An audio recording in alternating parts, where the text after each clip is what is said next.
Hi అండి. చూడండి cauliflower మన గార్డెన్లో. ఇది చిన్న నారు తీసుకొచ్చాను నేను. అయితే మన గార్డెన్లో వస్తాయో రావో అనుకున్నాను నేను, కానీ బాగానే వచ్చింది. అయితే ఇది ఒక్కొక్క దానికి ఒక్కొక్క కుండీ చిన్నది పెట్టాలి పాటు. నేనేం చేశానంటే ఈ ఆకుకూరల టబ్బు ఉంటుంది కదా, ఆ టబ్లోనే పెట్టేశాను. ఇవి 5 మొక్కలు అనుకుంటా. ఇవి పెట్టేటప్పుడు మనకి దూరంగా ఉన్నట్టు అనిపిస్తుంది, ఎక్కువ గ్యాప్ అనిపిస్తుంది. ఇవి పెద్దగా అయ్యేటప్పుడు కొంచెం మనకి సరిపోలేదు, అయినా పర్వాలేదు, ఫెయిల్ అవ్వలేదు. మనం ఈసారి పెట్టేటప్పుడు కొంచెం ఎక్కువ జాగ్రత్తలు తీసుకోవాలి. పెద్ద టబ్బులు పెట్టేసుకుంటే ఒక్కొక్కటి విడివిడిగా అన్ని టబ్బులు అంటే మనకి గార్డెన్లో, చిన్న గార్డెన్లో సరిపోదు కదా, మట్టి మోసుకోవాలి. టబ్బులు అన్ని పెట్టాలి అంటే టబ్బు పెట్టడానికి ముందు నాకు ప్లేస్ లేదు మన గార్డెన్లో, అందుకని నేను ఇలానే చిన్న దాంట్లోనే పెట్టేశాను. రావనుకొని పెట్టాను, కానీ పర్వాలేదు, వచ్చింది. అన్నీ వచ్చాయి పెట్టినవి మొత్తం. నేను ఇంకా ఇక్కడ ఈ మొక్కకి కాస్త ఎరువు వాటర్ పోయడానికి ఆకులన్నీ కింద ఇలా వచ్చేసినాయి. అందుకని నేను కొంచెం కింద లైన్లో తీసేసా. ఎందుకంటే మనకి ఇక్కడ వీటికి గాలి వెళ్ళాలి కదా చివర, లేకపోతే కుళ్ళిపోయినట్టు అయిపోతాయి అని అలా చేశాను. పర్వాలేదు, కొంచెం బాగానే.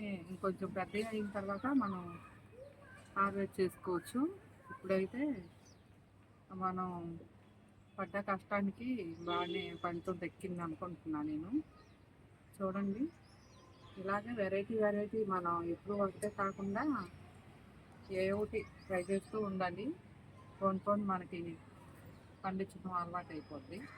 చూడండి, నేనైతే ఇంత అవుతుంది గార్డెన్ ఇలా పండిస్తాను అనుకోలేదు. అది చూడండి, బీరపాదు. ఇప్పుడు సమ్మర్ కదా, మరి తర్వాత మనకి సమ్మర్లో పాదు ఎండిపోద్దో ఏమో తెలవదు, కానీ ఫస్ట్ ఉన్నాయి అన్నీ తీసేసాను, అయిపోయింది కాపు. మరి ఇప్పుడైతే పెట్టాను నేను కాకరు, బీర, సొర పెట్టాను.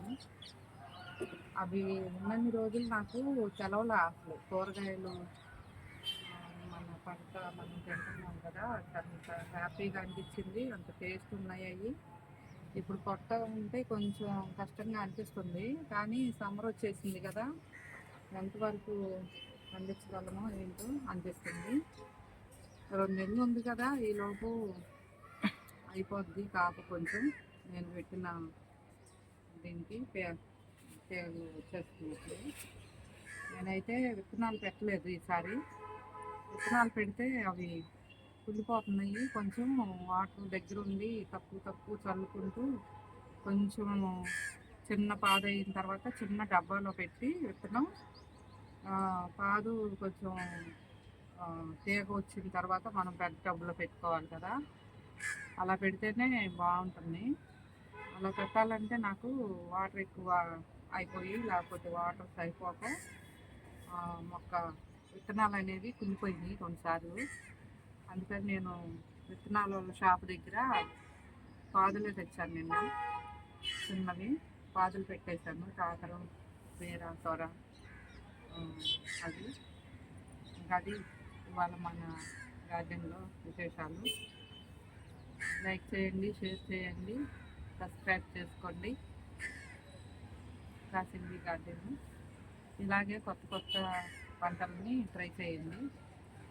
ఓన్లీ ఫ్లవర్స్ అవి కాకుండా కొంచెం ఇలాంటివి కూడా, ఈ టేస్ట్ కూడా చూడాలి కదా మనం. ఇంతకుముందు కాకరకాయలు, పొట్లకాయ, వంకాయ, బీరకాయ, దొండకాయ అన్నీ చూసాం కదా టేస్టు. ఇవి ఎలా ఉంటాయో చూడాలి కదా మరి మనం. అందుకని కొత్త పంటలని హార్వెస్ట్ చేస్తూ మనం మన గార్డెన్ని ఇలా అందంగా చూసుకుంటూ ఉండాలి, ఎప్పుడు ఒకటే కాకుండా. చూడండి ఫ్రెండ్స్,